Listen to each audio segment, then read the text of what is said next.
start with hi Connor, nice to be chatting to you tonight. Oh, thank you for having me. Great to be here. Not at all, it's great. It's going to be a good interview, I think. We've got lots to get through, loads of nice, exciting stuff going on. Absolutely. Just to start things off then, for those who are not lucky enough yet to maybe have listened to Shadow Smile or not really heard about you, just give us a little brief overview of the band and who's in it, etc. Yes, so we're a four-piece metal band from we sort of reside in Sheffield down in England, but we got together just before the whole lockdown thing happened. So we're only just getting round to touring, even though we've been putting out music for a few years now. Yeah. And the band consists of myself on vocals. I'm Connor. We've got Adam on guitar. Hmm. We've got Ethan on bass and Joe on drums. And they're not with us today. I don't know where they are, to be honest. They're probably in their crypt still. Yeah. Well, to be honest, sometimes it's a nice idea thinking of zooming a whole band, and then actually it turns into mayhem because everybody talks over everyone else anyway. So, Yeah, it gets even worse with Zoom when you get delays as well and things like that. It becomes absolute chaos. yeah. So we're probably just as well on the one-on-one here. Um, so of course I was going to ask you because the first time I saw you, or just before Call of the Wild, I think I'd sort of like seen your stuff and started to have a wee listen. But you'd only been going since when? 2019, did you say? Yeah, 2019. We sort of formed at no, sort of summer 2019, Hmm. uh, and we didn't really decide we were going to be a band until later because we actually just got together. I'd written a song with my friend who was in the band. He's since departed, but Uh-huh. we wrote a song and we just put it out on social media. There was never any sort of, oh, we're going to be a band. It was just we did this song, let's record it, we put it on social media, and it got some traction and people liked it. So we were, oh, Yeah. better recruit some members and take this live then. And and then yeah, then the world closed down for a little while, and then we just Yeah. kept writing and recording, and then we came back through the other side.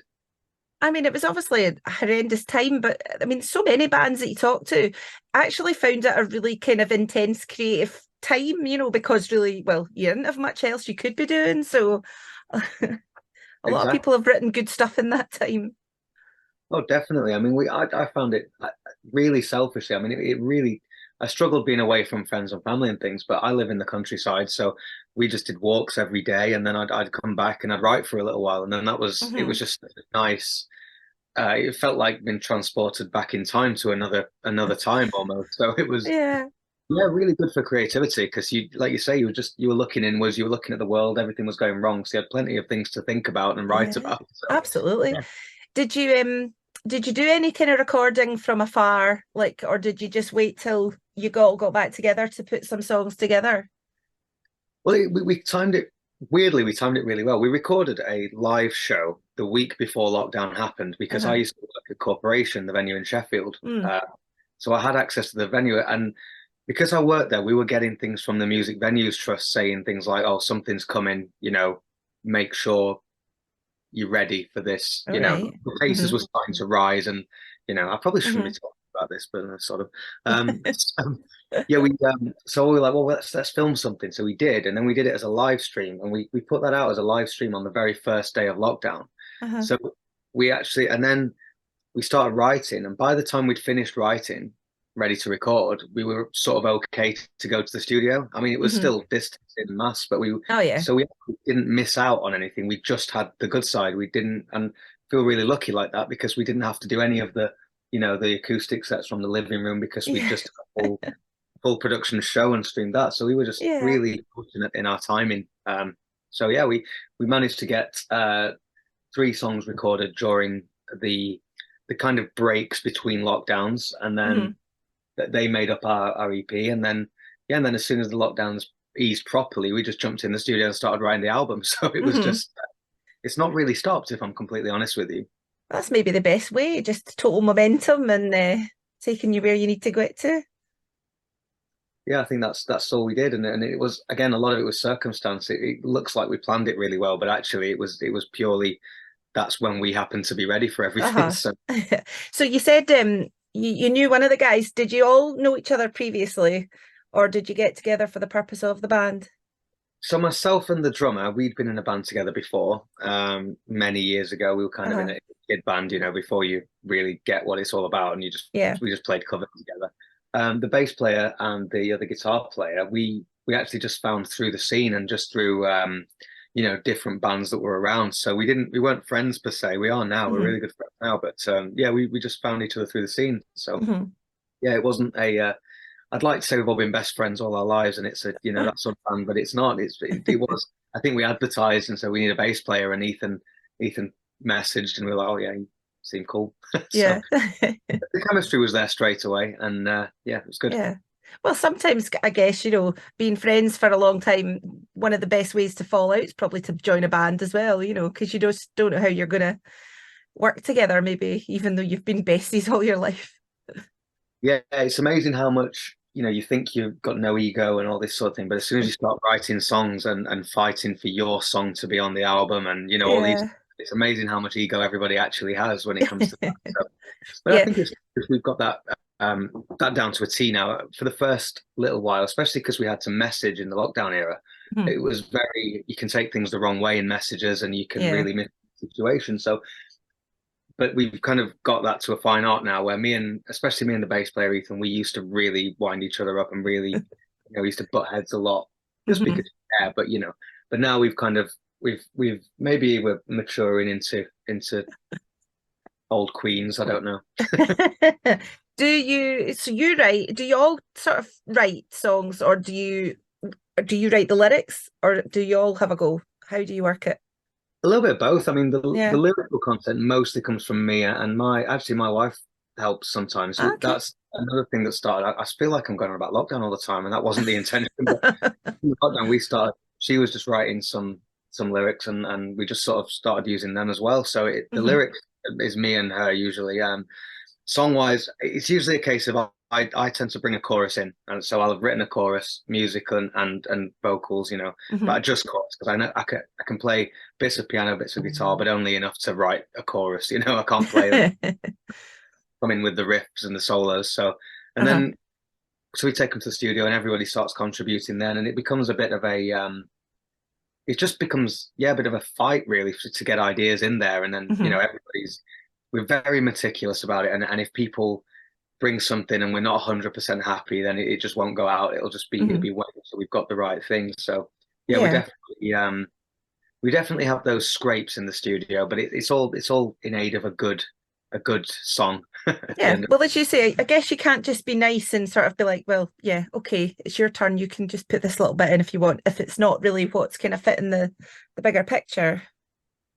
Yeah, and I think that's. I mean, we've got a producer called Dan Jeffrey. He works at Treehouse Studio in Derbyshire, Hmm. and he's great at this because I have a lot of the visions of things. So I think the overarching vision of what something's going to be, I can often give that, but then bringing that together musically Hmm.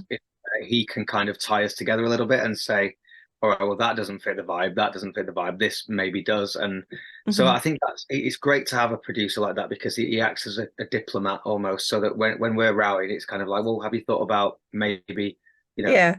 such a compromise or something, Yeah. but Producer stroke yeah. referee.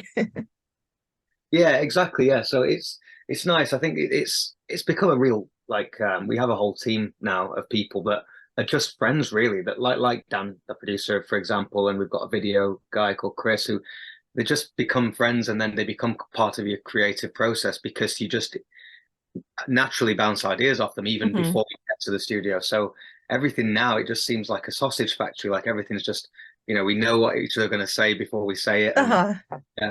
Although, I mean, we've just done the album, so when we come to the next thing, I've no idea how that's going to go. So we may be Yeah. completely all the ideas. Well, talk about the album first of all, then, because obviously it's out. It's been out, what, a week, 2 weeks now? The 18th, was it? It came out. Yeah, well, it's passing quickly. Yeah, Ah. it feels like it's so weird because it was like it's like a balloon. It's like it's getting there, and then boom, it's there, and it's all gone, and that hype's all kind of here now. So yeah, Ah. but yeah, I mean, it's taken us probably about a year and a half to completely do it from writing to recording to mix master and everything. Hmm. We yeah, it's a concept album Hmm. about the seven deadly sins. But it's kind of not from a preachy or religious standpoint. It's just about kind of how these concepts apply in modern day life, and how, Hmm. these things are often passed down from ancient wisdom. They're not necessarily beginning with the church concepts of the seven deadly sins that we all know. It's like Yeah. a lot of them kind of come from ancient Greece and things like that, where pre Judeo-Christianism, it was all, Uh-huh. philosophy and things like that. So Yeah. and it just kind of fascinated us. And we just got chatting one day, myself and the drummer Joe. We were just talking, and we were just like, "What about doing a concept album?" And I was like, "Well, I love a lot of, like, the really old concept albums like Pink Floyd's The Wall and Hmm. stuff like that, where there's just it gives it a theatrical and cinematic quality where you have these interludes and different things going off. So Hmm. we just wanted to do something that had an overall mood to it and an overall vibe to it, but allowed us, because allowed us to tread into different um, musical territories. So, the different sins have a different vibe. So you can go, where we had, like the sin Wrath, we had a song called Amorality on that, where we could Uh-huh. go into a lot more extreme heaviness than we usually do. Or we Yeah. have the concept of Lust, and we can go for like a more 80s kind of glam vibe there. And so it was just Uh-huh. nice to spread the wings and have a justification for it, as opposed to Yeah. just we feel like that. So yeah, that's and it's done really well so far. So yeah, hoping it keeps the momentum going. Yeah. Well, I think I've listened probably about 4 times now. Once today I did the car listen, which I think is always a good one, because I don't know why, but you just sort of you get more from listening in the car than you do when you're listening in the living room. But then that's just because usually somebody comes and interrupts you, right enough. Yeah, But like from my point of view, it is definitely. I saw somewhere where you said, it's one of these ones that you kind of want people to listen to it from start to finish, like sort of, and get the whole experience. And it's true enough. It flows really well, but it's very clever as well. Lots of little sort of like the. And now, of course, I've forgotten the name of it, but the little piano interlude that's the riff from the song after it. oh yeah, Vaingloria a Avarice. Yeah, That's the very one. Funny how I forgot that. But I thought Entrance that was one. really it was really nice. That was really, a really interesting little thing that I enjoyed. And yeah, I'm really liking the album. I Oh, was thank you. I was going to ask you though, because I wasn't sure if you can pigeonhole your band into a genre. I didn't know exactly what you would say you were, because do you go with metal? My I notes don't fell on the know. floor. I know. I know it's bad for me to not really know, but I just think we really, especially when we did this album, we did 3 songs initially, and they got pigeonholed as new wave of classic rock. So Mm, then we went really heavy on the next 3 songs, and which was like a bit of a rebellion against that, because we were like, well, we don't want to be pigeonholed there. And then we got yeah. called a metalcore band by the Uh-huh. next, and then we were like, well, no, we don't like that either. So no, I don't know what we would like, but I just think so. No. The idea of the whole album and the whole project overall is that it's supposed to be a celebration of everything we enjoy. So I guess metal kind of works, hard rock kind of works, but there's definitely a load of experimental stuff. There's definitely some poppy stuff on there. I mean, we've even got a saxophone solo on this album. So, I was you going to know, mention that. I was just saying that recently, that's something that seems to be coming back. We're going back to the 80s. I don't know, there's a few bands recently, and I've thought, blimey heck, saxophone. Jeez, oh. needs to happen. I mean, that was actually inspired by I watched the Lost Boys last year Oh, and the I don't know if you've seen it, but there's uh-huh. the oiled up man on there, and Uh-huh. I was watching, and we were just writing that song, and I was like, that needs that oiled up sax player on that song. It's perfect for him. So yeah, we just yeah, but yeah, just throwing everything at the wall and seeing what Yeah. sticks, I suppose. you Well, I mean, know, nobody, you don't have to be in a particular genre, but I guess it's yeah, because I wouldn't say you don't sound to me like new wave of classic rock, although I love that scene and there's a lot of really good bands coming through that way, but I wouldn't put you there. But yeah, somewhere in between. Who knows? yeah, Doesn't it matter?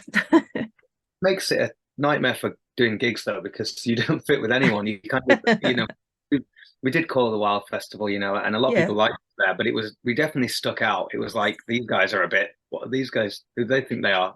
Well, So I mean, what was it? Saturday morning, wasn't it? You were the first band on the stage on Saturday morning, and I yeah, thought, that'll get folk out their tents, whether it's for good or bad. Did as well. It was weird because at first, when we first got up there, it was like, oh, this is a small crowd. And then by the time we were through the second song, it was like, oh, everyone's here now. So Yeah, I know. it was pretty cool. You can't expect too much. I mean, you know, Yeah, yeah. There it's were a a lot of rock fun over festival. But no, I thought you were really good at that because, as I say, I had just very, very briefly kind of got aware of you before that. So I thought, right, you were definitely on my list of folk I wanted to see. But yeah, really impressed by the set as well. And if you're saying that actually, you know, that's you've not done that many live gigs, then I guess.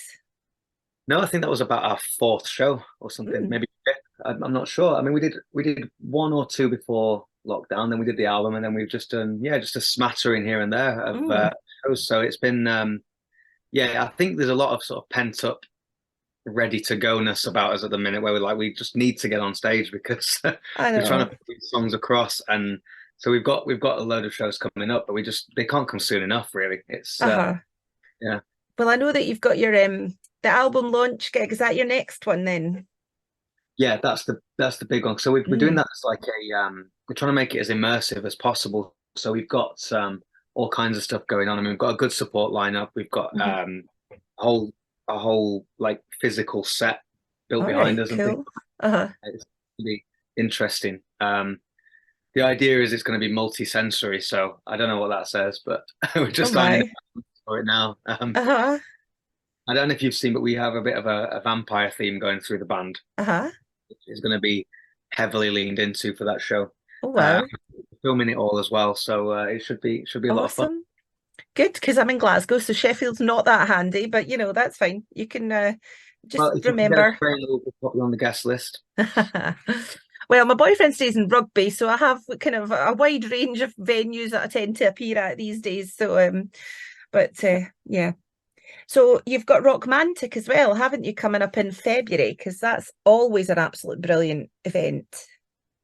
Yeah, it's a similar one. I mean, the great thing is at the minute that we're kind of main support to South of Salem on one of Hmm. those. They're doing quite well, and they Yeah, kind of bridge the gap between us and the new wave of classic rock, I would yeah, say. So it's quite good at the minute with that scene because people seem to be a bit more open to something a bit darker and a bit more, a bit more aggressive. So yeah, think we've again, it's been timed really nicely, and yeah, we're really looking forward to the Rockmantic shows. The yeah. lineups are amazing. I mean, I know it's a lot of the same crew from Call the Wild, and they were just the Hmm. nicest people and super organized as well. Like, I've Uh-huh. played shows, in other bands, and where it's been, supposedly a much bigger festival, and it's Hmm. been, a nightmare. But those guys Yeah. and the whole crew are really just the most welcoming and helpful people. Yeah, So. it's definitely, I mean, you know, I know Raz quite well. It's definitely a kind of family vibe, you know, like because once you get on board with these guys, you know, they don't forget about you. And you know, like watching South of Salem, I suppose, as well, coming up through the ranks and, you know, starting to take on these massive gigs now. It's great to see. And it's just a really nice atmosphere. Call of the Wild, I think, is lovely atmosphere, but Rockmantic's just the same, you know, just on a smaller scale, but nice because everybody just mingles in. Bands come out and have a drink, and you get to chat, and you know that to me is really what you want. You know, that's an immersive experience too. 100%. I mean, that whole thing of, a community feel is something that became, I think, was really prevalent when I was a lot younger, when I was first going to gigs, and then Mhm. sort of dropped off, and there became a lot of pretentious artists and, even smaller artists that didn't, it was all about, stay away from the crowd. And now I Yeah, think it's been our ethos since we started to be quite community based and to really try and interact where we can. I think that yeah, that vibe is really across those festivals. It's there completely. You see bands yeah. working their own merch. Bands, if they're not working the merch, they're hanging out Uh-huh. front, and it is really good atmosphere. It kind of reminds me of the old hardcore scene. Uh-huh. um I'm showing my age a little bit there, but yeah. Don't even start with that, thanks. Well, I was going to Yes. ask you, so you mentioned your first gigs, but what was your first gig and who were your bands that you were kind of growing up listening to? Oh gosh, my first real gig was probably Guns N' Roses, but in the Chinese Democracy era, Uh-huh. 2006 at Sheffield Arena. Hmm. I mean, I'm a massive Guns N' Roses fan. My favorite bands are um, Guns N' Roses, Queen, and Uh-huh. Avenged. They're my Okay. three. Uh-huh. So, I mean, I've seen Avenged Sevenfold are probably another good one because as soon as I got into them when I was like 14, 15, I've been to like every tour they've done since. And I mean, I'll be honest, I'm terrible for going to see smaller bands because I just never seem to be around. It's just one of those things where there's loads of the smaller bands that I really like that I never get a chance to see. Yeah. And again, that's why these festivals are great because I get to see the smaller bands. But Uh-huh. yeah, so I tend to have only been to big shows really. I mean, I have Yeah. been to small shows, but I also used to put on the live events at the Corporation in Yeah. Sheffield. So I saw a lot of bands there as well, but I Hmm. was working, so it kind of killed live music for me a lot because when you work in it, it's not the Yeah, same. it's not. But yeah, But I I mean, think, sorry. no, go ahead. No, I was just going to say though, it's funny because you were saying about people sort of appreciating the darker side. There's definitely a kind of all of a sudden, I was just thinking about it as I was driving to work. There's Lavier, who were at Call of the Wild, who are pretty heavy. There's Prima. There's Ash and Reach from Liverpool, who are quite heavy too. Do you know, like there's suddenly, and Hot Milk as well, who I don't know if you've seen, they're pretty interesting. And they're all quite, this kind of gothy, rocky, heavy sort of stuff seems to be taking a wee Yeah, turn just now, which is great. I think it comes and goes, and but then I think there's a lot of, if you look at pop culture at the moment, it's there's a lot of gothy stuff. I mean, you had the Wednesday Addams thing last year, which was Yeah. a big deal, and they don't make those shows when it's not popular, So but I think as well, like we live in a time where things don't come in and out like they used to. You need to have, you had like punk was in, and then pop punk was in, and then new Yeah. metal, and now it's like everything's in all the time because everybody listens to a playlist as opposed to CDs. So it's like Yeah. it can be anything. So I That's think there's true. just Yeah. becoming it's just knocking down a lot of doors because people are happy to have their festivals replicate their playlists and such. Yeah. So I think it means that the genres get blurred and people aren't as afraid to like different things. I mean, I know when I was a kid, it was very much so I was really fortunate because I played rugby, but a lot of my friends who were into rock and metal kind of got bullied for it. But it was now I don't think it's maybe it is as bad, but I think there's a lot of acceptance to the alternative scene Yeah. where there was previously. I know I go to pubs and things now, and you see people, rocking a Metallica shirt and like back when I was a kid, you would get shouted at, for about something. So Yeah. I think it's weird. It's just kind of everything's blurring and becoming everything's Hmm. acceptable. So, Yeah. which is Well, it is absolutely. It's a good thing, and I think as well it is. It's quite good because festivals and stuff are so ideal for finding new bands and things that you maybe don't.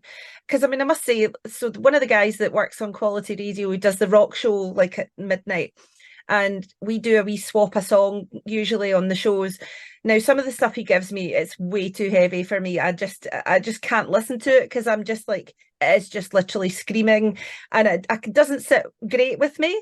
But when I listen to your stuff, although there's obviously that element of pretty heavy stuff, it's melodic and it's got a lot of other sounds incorporated into it, which then makes it very listenable to me.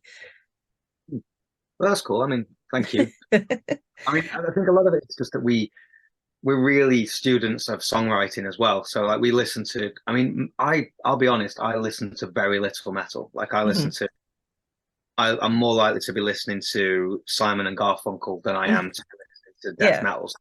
It's we have metal influences, but I yeah, think it's very much how we get our songs across. We write songs and then they're put across in this dark way because the yeah, subject is quite dark and things. So I think there's definitely we don't come from that school of you write the riff and then you shout over it. That's kind of not where we're coming from. It's very much we try and write as good a song as we can, and I yeah. think that's relating quite well to people Hmm. and allowing us to resonate a bit more where other metal bands kind of don't. Because the biggest thing I've heard since we made this album has been a similar comment to that, where oh, it's not usually my kind of thing, but I like it, and it's quite nice. Like it's quite refreshing that Absolutely. So you mentioned Guns N' Roses as one of your kind of, well, I don't know, would you call them an influence? And you love them, but Yeah, I mean, they're definitely influence. I mean, the fact that I force a guitar solo into every song is probably something to do with Guns N' Roses and a Uh-huh. bit as well. But yeah, Did you see them on their last tour?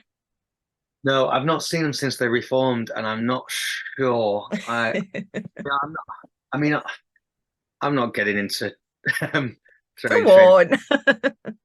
Axl Rose for Yeah. me is a top five all-time singer. Like he is phenomenally good and Hmm. knows exactly. I have a theory, and it's that there's too much money involved in this tour, and so he's doing a BG voice every night. He's doing Yeah. so because if it gets cancelled, there's too much money involved. Hmm.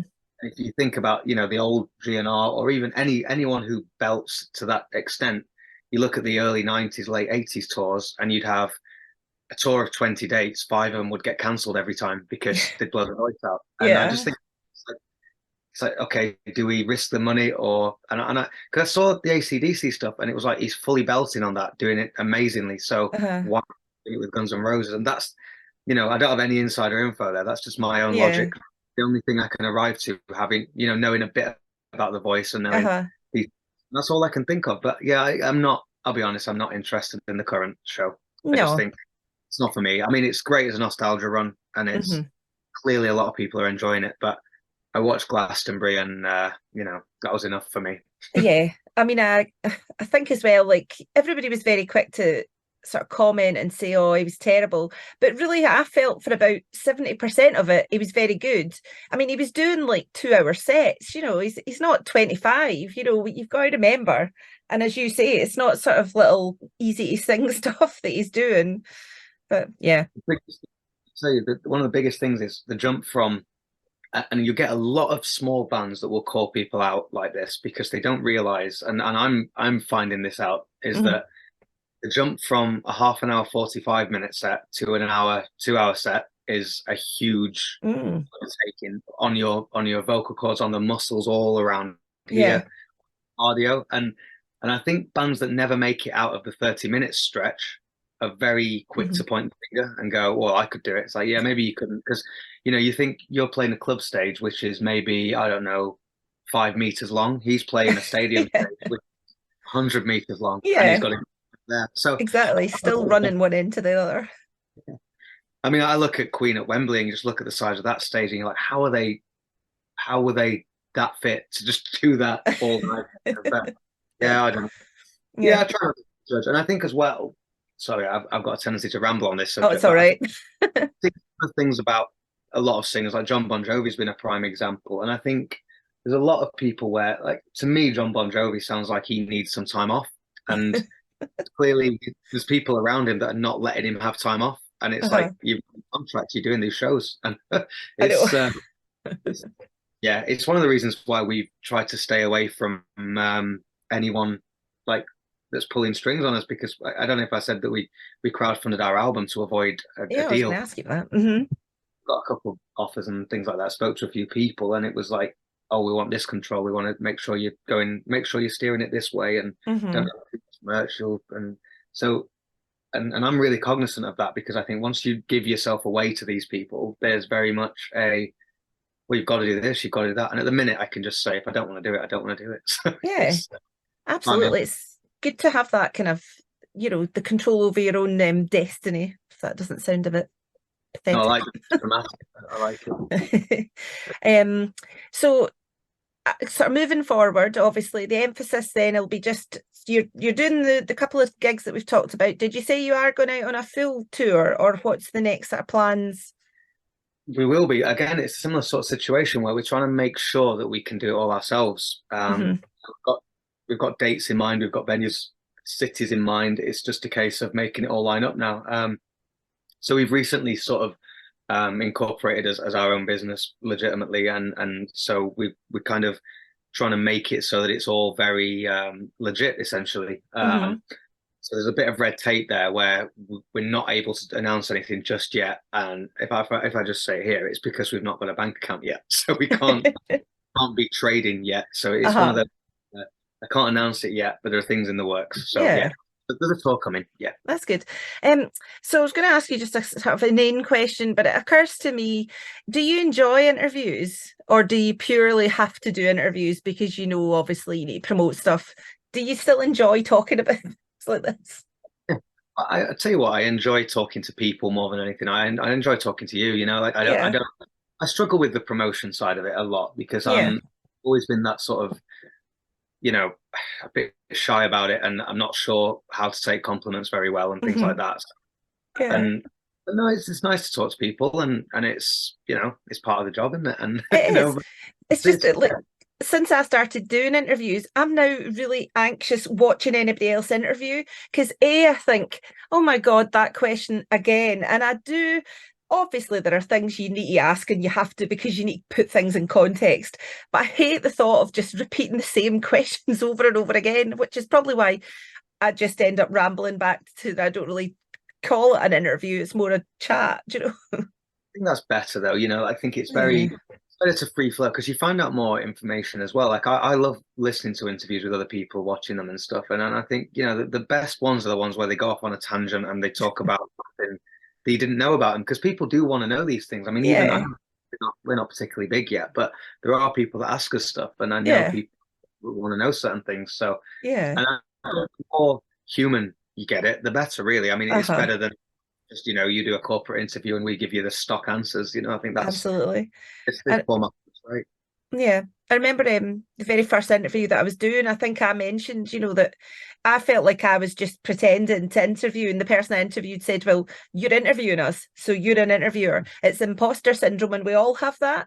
And I thought, oh my God, that was such a good thing for him to tell me because it really made me think, well, it's true, and we're all kind of in it together to whatever level we're at, But if it wasn't for you guys, and if it wasn't for promoting, and it wasn't for interviews and things, what would be the point? Exactly, and I think we're all just acting at the end of the day, and we're all just pretending, making do as we go along. It's the Shakespeare thing of the world's but a stage, and Yeah. it is what it is. And some people are just better at blagging it than others. I think that's the only reason it's ahead. Um, yeah, I think yeah, it's all as legit as you make it, isn't it? Yeah, yeah. So just talking about the album, then the songs that you've got. So you've had obviously "Hellbound Heart" was I think the first single that I kind of kind of heard about you, and "Suck the World Dry." You had that as a single as well, Yeah, yeah. which I would really like to play, but can only literally play it on one of the shows I do because there's no way they'll let me play it. We went for like this is the poppiest song on the album, but it's the one that nobody can play, and it's the one with the subject matter as well. So, Yeah. yeah, it's just one of those things. And I know we got advised like hell not to put it out, and I Oh, don't know if I can say hell either. Probably can these days, I I would will think. think he'll be all right. Yeah. AC/DC got away with it. Should be fine. Yeah, exactly. Yeah, definitely a weird one where yeah, it's such a weird thing, but I like the beat because we got picked up with the BBC on introducing for Hellbound Heart, and we've just put out as a post album single, put out Before Every Fall, which is another song on the album. Hmm. And they play everything, but they just messaged us like, yeah, we can't play that. We love it, but we can't play it. So, and we knew that going in, it was just like but we were like, we've got to put it as a single because it's just so, I don't know, it's so us to do that. So, Yeah. Oh, well, why not? As I say, I mean, if you can't play them, I can play them on one show, so that's fine. I'll put them all in one particular show and then get them all out there. And yeah, I'll need to pick a couple of tracks I think that I'm going to play on the radio, but I've still to decide because I'm still. This is why I'm doing my researching, listening to the album because I'm trying to decide which are my favourites that I want to play, and it's difficult because they're all very good. So oh, thank you very much. I yes, mean, well, yes. So just who, if you could choose, there's one of those corny questions that I say, oh, don't ask corny questions, but if you could choose to either cover a song or work with an artist, have you got anybody that you would want to try and do that with? um, do you know, I don't think I've actually been asked that one, which is Really? Maybe because it's such a bad question and quite nobody like. can ever think of the answer quickly enough. If I could work with anyone, I don't know. I tell you what, I would like to cover. I'd like to cover. But, there's so many that I'd like to cover that people keep beating us to. So, like, I wanted to cover "Stay" by Shakespeare's Sister, Oh yes. and Ghost did it, like this That's shit. right. Goodness sake. Oh, what was the other one? Anyway, whatever I say, somebody will steal it. Somebody immediately, huh? But there's a song called "Uninvited" by Alanis Morissette, Oh which yeah. is it's a really random one, but I think it's got a really dark quality to it that I think Hmm. we could really do a lot with. So I'd Hmm. like to do that. Working with any artist, I really don't know. I'd I probably know just it's too difficult. yeah, I'd probably just get Brian May to come and do a solo for us. Just I'd like to meet Brian May. So That that's would be cool, yeah. that's the only reason. I've absolutely no idea what time it is. I don't know what time scale you're on. Have we got anything else we should be discussing? I'm No, I sure I mean probably had. happy just to chat and do whatever. Yeah. I'm at your disposal. So Oh, now the pressure. What about your merch and your designs and stuff? Have you great, got a isn't it? particular person? Um, yeah, we got so I do a lot of the merch. Uh-huh. And also we have a guy called Dan McLean who's just on our album. We actually did a post about him on our socials today. So if anyone wants to Ah, scroll back, this goes out and have a look about him because he's a great dude. He's got his own obviously he's got his art page, but he also runs a clothing line which he just set up, which I really all like. right. Mm-hmm. Names escaped me annoyingly, but and so we use him, and then also my wife's cousin did some work for us as well for the merch. 'Cause he's a cool digital artist. Okay. Um, this logo here is by Dan McLean, who Yeah. I mentioned before, and also this moth behind me. I don't know if people can see it, but uh, Oh yes, that's nice. I like that. there's a load of different collaborators. It's like, kind of like I was saying earlier. It just becomes your friends doing things as part of it, and Yeah. it gives them some money out of it as well. So Yeah, absolutely. Right, so I have to do a snog, marry, avoid just because, why not? Although I'm really rubbish at trying to think of people to put in it, but well, you can see where you go with it. So I thought you'd have snog, marry, avoid. You've got Debbie Harry, Susie Sue, and Reese Witherspoon. And I good. don't know whether these are nowadays characters, perhaps in their heyday might be a better. Okay. Um, I mean, I'd probably. Oh, good God. I don't know what the Not legally binding. It's okay. I no. mean, it's not going to happen. So, Probably Snog Debbie Harry. I would say maybe. mhm. I feel awful saying the avoid one, but I probably I'd probably say marry Reese Witherspoon, but I don't actually know anything about her. But I just assume by the fact that she's not in a punk band that she's probably got a more stable personal life. That could be completely wrong. I've no idea. So I would say avoid Susie Sue, but actually I wouldn't avoid her. I don't know. I just think this, Go for a drink with her and talk about yeah, we'll just have a goth chat. music. Exactly. I know this thing because probably like there's more we've got more in common with her musically, just Hmm. the gothy element. But yeah, we could just maybe have a chat about gothy stuff. Yeah. Do you like kind of old gothy stuff like all your Sisters of Mercy and that, or did you were you too young? That word again. Were you too young to kind of Um, get into them? yeah, I like them. I am. My dad was into Sisters of Mercy. Gave me oh, is it Floodland, the album? Yeah, it's an excellent album. It's got. I really like Black Planet from that album. That was my Hmm. favorite on there. But yeah, I like the Damned as well. I mean, I know they were Yeah, more. Their visual is very, had that gothy thing about it. yeah. Hills of the Nephilim as well. I like them. Hmm. And but I don't listen to them if I'm honest. I mean, they're the ones from my childhood that I guess are sort of ingrained, especially the visuals, because my dad had like a lot of framed and like signed artwork and things like that. It was Hmm. either the goth bands or like Christopher Lee's Dracula everywhere in his house. So So was he I, a goth? he was, yeah, many years ago, but then he went bald, so he stopped. And then, Oh. well, he was one of those, but because back then it was like you had real subcultures, which I don't think you have anymore quite so much. Hmm. But he was into the sort of the goth thing, and then he had his like Harrington jacket, and he was into the punk thing, and Uh-huh. yeah, he was very subculture driven. I Uh-huh. think back then when they were young in the late 80s and stuff. So Yeah. I mean, I was Yeah, raised on a diet of that, and then from my mum's side, I got sort of Queen and a lot of Adam and the Ants and stuff like Oh that. yeah, well you can't I, knock that either, to be honest. I mean, they're the ones I do still listen to. I guess my dad got me into Alice Cooper as well, so I think he Oh, was more into the darker images, and my mum was into more the flamboyant people, I guess. uh-huh. Oh well, that might be the perfect combination then to be the best stage front guy. Listen, I won't take up too much more of your time unless there's anything that you've got that you want to add or say. I don't. I'm like I say, I'm just happy to chat and roll. I mean, a massive thank you for having me is always worth saying. Yeah, And not at all. for the support and playing our songs on the stations that will let you. I That's know. always much appreciated. Well, that's why Hellbound Hearts probably, it's been okay because it hasn't got any swears in it. Well, not Oh, that well, I've heard. no. But no, it's great and it's a great album. We'll totally recommend everybody go out and buy Signed in Blood, which is out now. And your gig at the 16th of September. Are you getting mates rates because you're doing it where you used to work? I don't know. It's one of those things where it's like, yeah, can I have the venue? Yeah, you can. I don't know what the bill's going to be. So, but I know I'll pay for the crew and everyone. So, Yeah. there'll be a nice bill for me at the end of it. But yeah, I'm hoping for some kind of mates race. Oh, But we'll totally. Well, I look forward to because if I obviously probably can't get there in person, but I will come and see you next time that it is feasible. And will you be releasing it like as a kind of DVD or just like putting it up on YouTube or?